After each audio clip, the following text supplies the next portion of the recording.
Барыңызға сәлем достар. Бүгін сіздерге қазды қалай дұрыс маринадтап пісіру керек, соны көрсетемін. Қазақша бұндай жаңағы қазды маринадтау видеосын көрмедім. Сол себептен де мен алғашқылардың бірімін деп ойлаймын. Қаздың майлы қабаты өте қалың, сол себептен де маринадты ол бойына қатты дұрыс сіңірмейді. Сондықтан алдын ала бір күнге тұзды суға салып қою керек. Сол кезде ол тұзды өзінің бойына сіңіріп, қаз өте дәмді, жақсы болып піседі.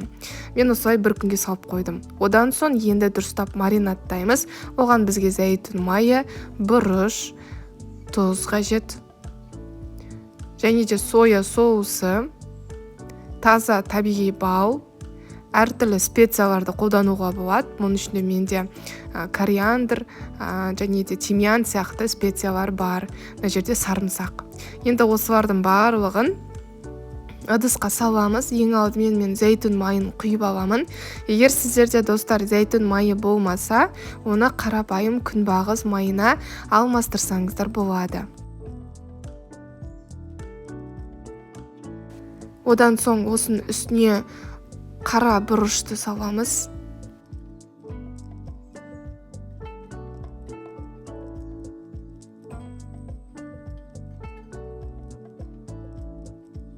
Одан соң бірнеше қасық тұз саламыз.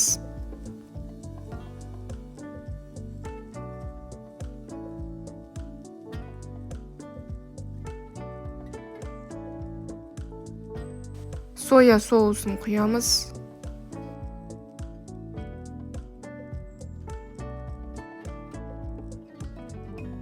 Әртүрлі дәмдеуіштер, бұның ішінде тимьян, кориандр, орегано сияқты дәмдеуіштер бар. Оның үстіне табиғи бал саламыз.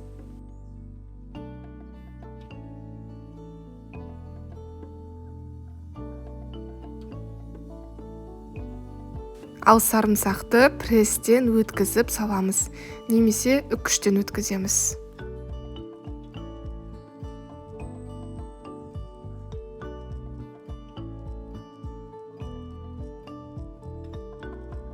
Бізде маринад дайын. Енді барлығын жақсылап араластырамыз, және де қаздың барлық бөлігіне жететіндей қылып, ішкі жағына да осы маринадты жағып шығамыз.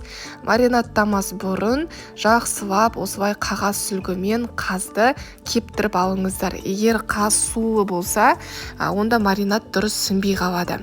Және де қаздың керек емес жерлерін алып тастаймыз. Мысалға құйрық жерлерін алып тастаймыз. Ол жерде өткені көп без бар, және де мойын жағын алып тастаңыздар. Мен мойын жағын маринадтан кейін алып тастадым. Өткені осы жаңа маринадтаған кезде есімнен шығып кетті. Сол себептен де сіздер мойын жағын және құйрық жағын бірден кесіп алып тастаңыздар. Маринад барлық жағына жететіндей жақсылап барлығын осылай маринадтап шығамыз. Бізде маринад сұйық болғандықтан мен қазды осылай үлкен кастрөлге салып маринадтап қоям. Және де маринадтаған соң салқын жерде тұру керек. Мен балконға қойып қоямын. Сол себептен де осылай кастрөлге салып маринадтаған маған ыңғайлы. Бірақ сіздер өздеріңіздің қалауыңызша табаққа да салып, қалай ыңғайлы солай маринадтасаңыздар болады. Қаздың ішкі бөлігіне де осылай маринадты жақсылап жағып шығыңыздар.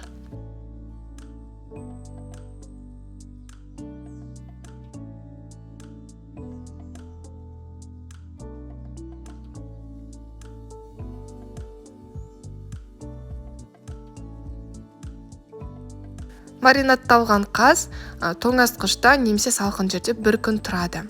Одан соң мен ішкі жағына алманы кесіп саламын. Менде қазды, яғни алмамен пісіремін. Бізде бір күн бойы менде маринадта тұрды. Енді пешті 180 градусқа қыздырып қоямыз. Алма салынған жағын осылай жіппен тігіп шығамыз. Өйткені алма шығып кетпеуі керек. Алмамен өте дәмді, қалауыңызша күрішпен, гречкамен пісіре береді. Бірақ маған алмамен ұнайды. Қаздың аяқ жақтары, әсіресе сүйегі қатты қарайып, осылай күйіп кетпес үшін фольгамен орап қойыңыздар. 180 градуста қызып тұрған пешке саламыз. Шамамен мен 1 сағаттан астам уақыт пісіремін. Шамамен 1,5 сағат пісіремін. Бұл әрине сіздің пешіңізге байланысты. Қараңыздар, өте әдемі болып, қызарып, керемет болып пісіп шықты. Мына жерде аяқ жақтары кішкене қарайды, бірақ бұл күйген деген сөз емес. Керісінше осы біздің маринадтың ішінде соя соусы болғандықтан осылай қарайып шықты, бірақ дәмі өте керемет. Маған және отбасыма өте қатты ұнады. Бұл жолы қаз өзінің бойына тұзды да, маринадты да, дәмді өте жақсы сіңіріп, керемет болып шықты.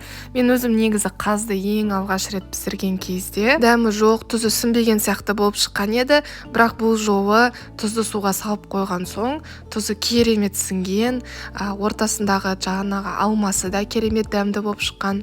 Достар, міндетті түрде жасап көріңіздер. Сіздермен болған Гүлжанат.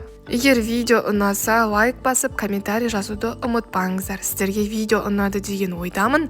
Бұл қазды мен жаңа жыл кезінде осылай маринадтап пісірген болатынмын. Өте керемет шықты. Қош сау болыңыздар.